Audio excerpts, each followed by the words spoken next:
অনেক মানুষ আছে এই কথা বলে থাকে যে কোরআনের অসংখ্য আয়াত আছে, হাজার হাজার হাজার আয়াত আছে, তো এমন কিছু আয়াত নেই, এমন দুই একটা আয়াত নেই যে আয়াত অনুযায়ী চললে, জীবন সেটেল করলে, লাইফ সেটেল করলে, তার সাথে কাজকর্ম করলে, আমল করলে আমি সরাসরি জান্নাতে যেতে পারবো। Yes, in this Quran some to the guidelines, হ্যাঁ এমন কিছু আয়াত আছে যে আয়াতগুলো অনুযায়ী চললে আপনি that's enough for you go to the paradise, আপনার জান্নাতে যাওয়ার জন্য এগুলি যথেষ্ট হয়ে যাবে। নাম্বার 1 সূরা ফাজরের শেষে নাম্বার আয়াত, রাব্বুল আলামিন বলেন فادخلي في عبادي وادخلي جنتي, interview দেন এবং সেফ হনার সেফ প্লেস, তোমরা আমার ইবাদত করো, হনার সেফ তোমরা আমার ইবাদত করো, মাই হনার সেফ তোমরা আমার ইবাদত করো, ওয়াদখুলি জান্নাতি, ইন্টারভিউ মাই প্যারাডাইস, আর আমার জান্নাতে তোমরা প্রবেশ করো, তোমরা আমার ইবাদত করো আর তোমরা আমার ইবাদত করো আর তোমরা আমার জান্নাতে প্রবেশ করো। তার মানে আল্লাহ তাআলা ইবাদত করলে আপনি জান্নাতে যেতে পারবেন। রাব্বিল এরপরে সূরা ইনফিতার 13 এবং 14 নম্বর আয়াতে বলেন ইন্নাল আবরারা লাফি নাঈম ওয়া ইন্নাল ফুজ্জারা লাফি জাহিম। রাব্বিল বলেন যারা সৎকর্ম করবে, ভালো কাজ করবে, ইন্নাল আবরারা লাফি নাঈম, যারা ভালো কাজ করবে, সৎকর্ম কাজ করবে, রব্বুল আলামিন তাদের জন্য জান্নাতুন নাঈম, প্রশান্ত জায়গায় রব্বুল আলামিন রেখেছেন।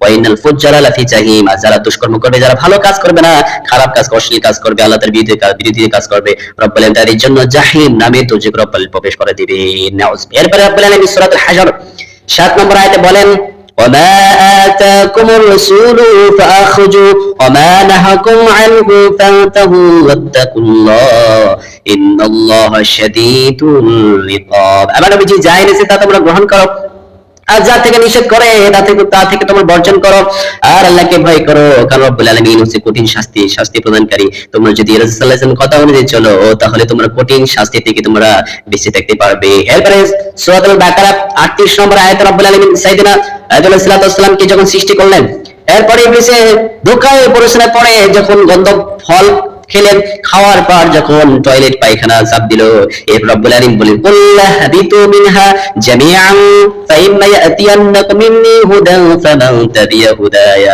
ফালা খাউফুন আলাইহিম ওয়ালা হুম ইয়াহজানুন। কুল্লা হাবিতু মিন জামিআ, তোমরা এখান থেকে জান্নাত থেকে নেমে যাও।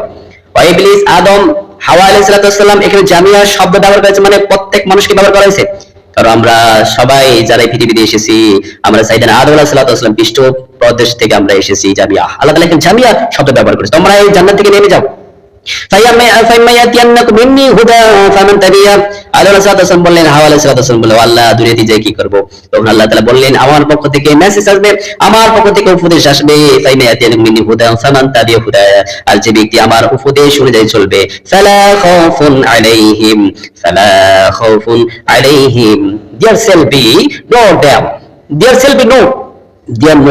shall be no fear no them, যারা আমার পথে চলবে তাদের জন্য কোনো ভয় নেই, চিন্তা নেই, তাদের জন্য কোনো ভয় নাই, no sell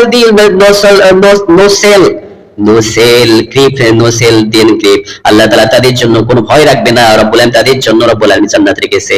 সুবহানাল্লাহ। তার মানে এই আয়াতগুলো অনুযায়ী কি যদি পথ চলে, এই অনুযায়ী কাজ করে, তাহলে এই আয়াতগুলোই আপনাকে জান্নাতে নেওয়ার জন্য এই আয়াতগুলো যথেষ্ট হয়ে যাবে। সুবহানাল্লাহ। আল্লাহর পক্ষ থেকে এই সূরা আয়াতগুলো অনুযায়ী আমাকে আপনাকে পথ চলা তৌফিক দান করুন। আমিন।